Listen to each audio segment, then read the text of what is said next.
And if you've ever been to Seattle, Mount Rainier is near Seattle. That's what they call it that. And I don't know if that's true, just so y'all, it felt like y'all took that like, yeah.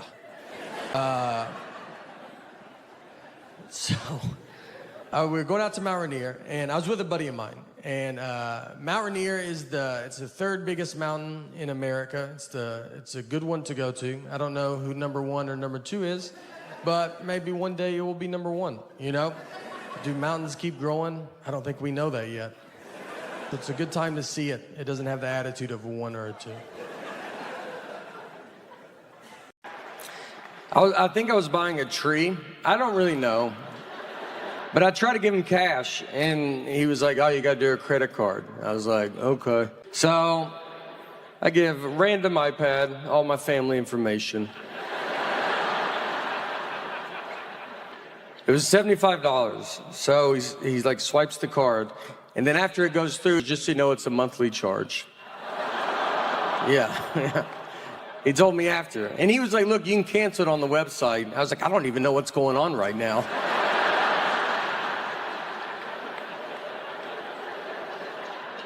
He goes, put your email down for the receipt. I was like, all right. And I just put my wife's email address down. Guess who's going to put a stop to this real fast?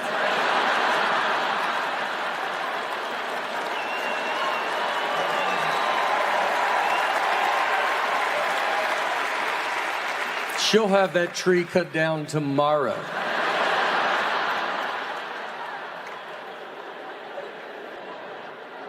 I called her, because I have to call her when I sign us up for stuff, and she answered the phone, just goes, I'm on it, hung up.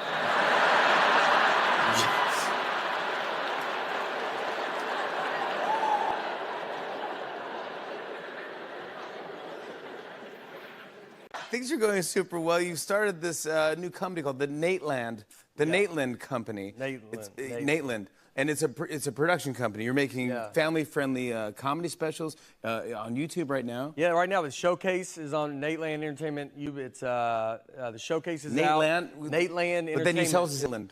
Nateland. I say Nateland. No, you didn't. When? I think you said Nateland. I said Nateland, and you go Nateland. And I go, oh, was I saying it wrong? Well, that might be my accent.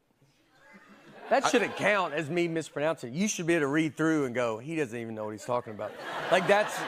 No, I just didn't know if I was saying it wrong. I want to make sure I'm saying it correctly. I don't think anything I say you could be... You're probably said it right. I told you, I think you say our last name correct with Bargatze, and I think we say it wrong as a family.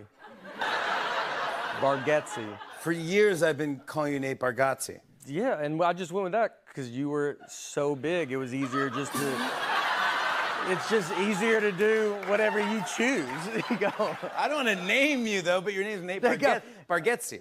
Mark Maron once called me Nick, and I was like, I'll just be Nick. Like, it's already... It was enough people that was Nick. I was like, I'll just go with whatever's out there. I remember nothing from... My wife's always around, too, I feel. Always, like, near, you know, especially about home. It's like I married a cat that I'm like, you just always on me. If I go to the bathroom, she's like, I'm gonna paint the bathroom door while you're in there. I'm like, you couldn't do it later? And I had all the time to do it. I thought I'd wait till you went in, and that's when I was gonna start. If I eat something she doesn't approve of, it pops up, man. I mean, I'll try to sneak it. I could eat an Oreo cookie in the attic at 3 a.m., and I would bet my life a light would cut on, and she'd be like, what are you doing up here? And if I questioned it, it was like, what are you doing up here? She's like, I'm always up here. This is when I do my attic stuff. She put Life 360 on my phone. That's so they can treat you when they're not near you. You might not even know you have it on your phone. It's worse than what the government's doing. I would rather the government track me than her. She just calls me, why are you at Krispy Kreme donuts? I'm like, look, I'm not gonna live like this, all right? If I want donuts, I'm not gonna lock my phone in a gym locker and go pay cash for donuts.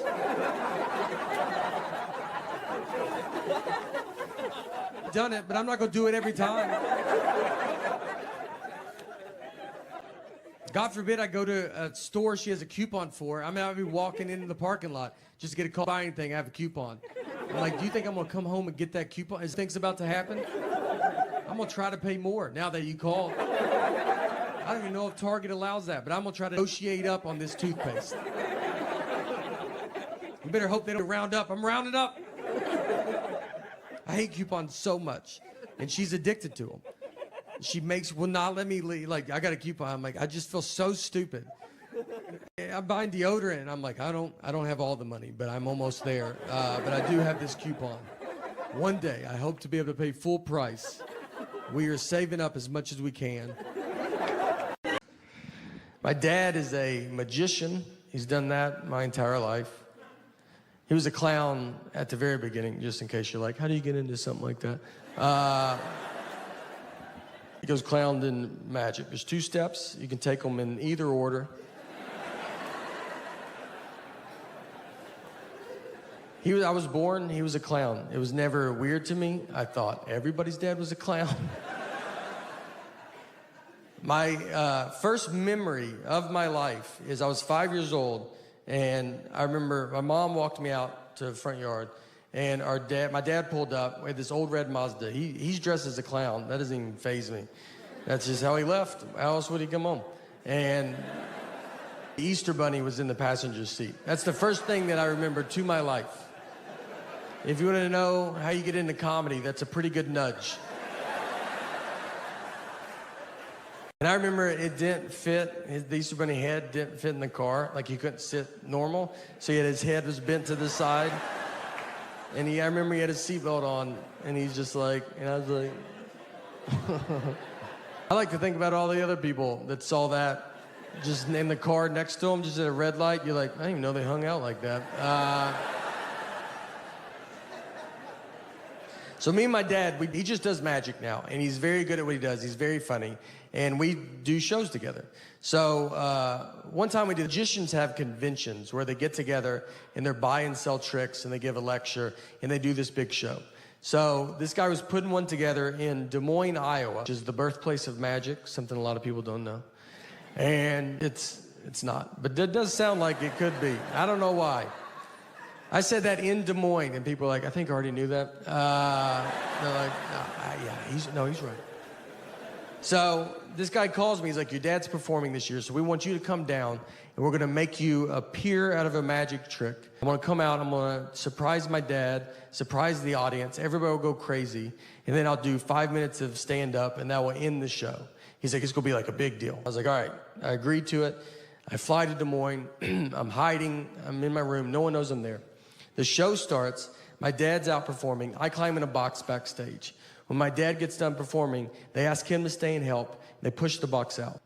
The trick is, the guy is a very pretty lady assistant, she walks around, shows the box is empty, and then she climbs in, normally it just falls apart, and then but now it falls apart, and it's me, and I pop out.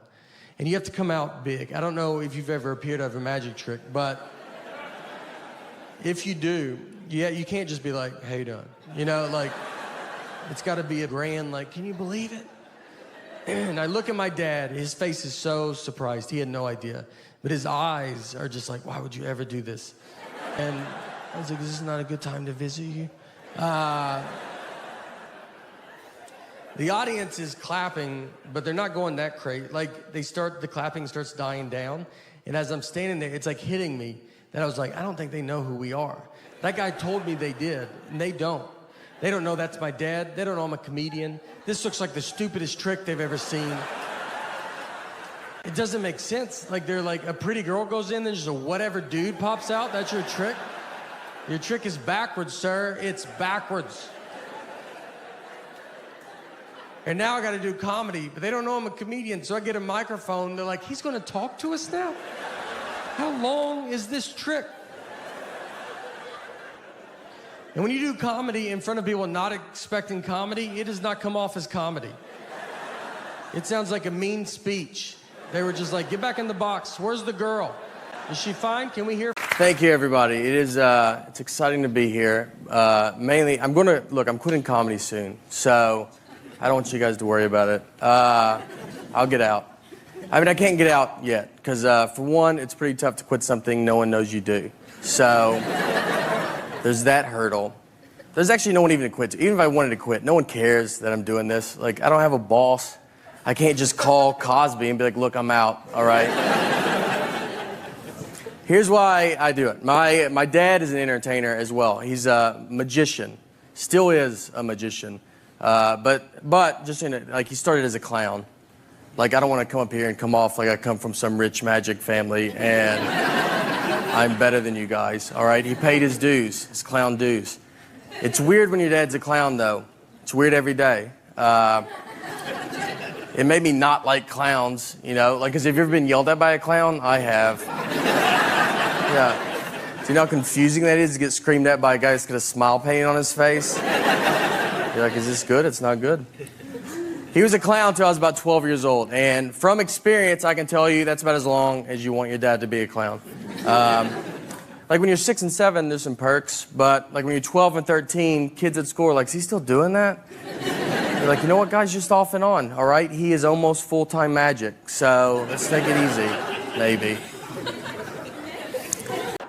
So I'm married as well. And me and my wife just celebrated our 14th wedding anniversary. And we've been together for years. And I met her, it was before I ever started comedy. We both worked at Applebee's together, is where we met. We're big Applebee's fans, still to this day. Hold on. Let me just, it feels like, yeah, that's a good one. Are they not all doing the same job? You know, like, and they just be like, well, I'm already over here, so you don't got to come over here, you know. That's what it seems like they should do. They should talk more and go, I'm over here. And he goes, oh, okay, I didn't realize you were over. He's like, yeah. So don't go, I'll stay over here and you stay over there. That's like our main thing is that we can stay right here, you know? All right. My wife and I, we met at Applebee's. And before I ever started comedy, I was a host and she was a server. And someone asked me, they said, hey, do you think, did you ever imagine when you started dating that life would become all that it's become? And she said, well, when I met him, he was a host, and I didn't think he was smart enough to be a server. So, yeah, we've got a little bit farther than I expected, you know? I told her I want to be a server one day, and she's like, you keep dreaming that dream, all right? I think if you try hard, you can get that menu memorized.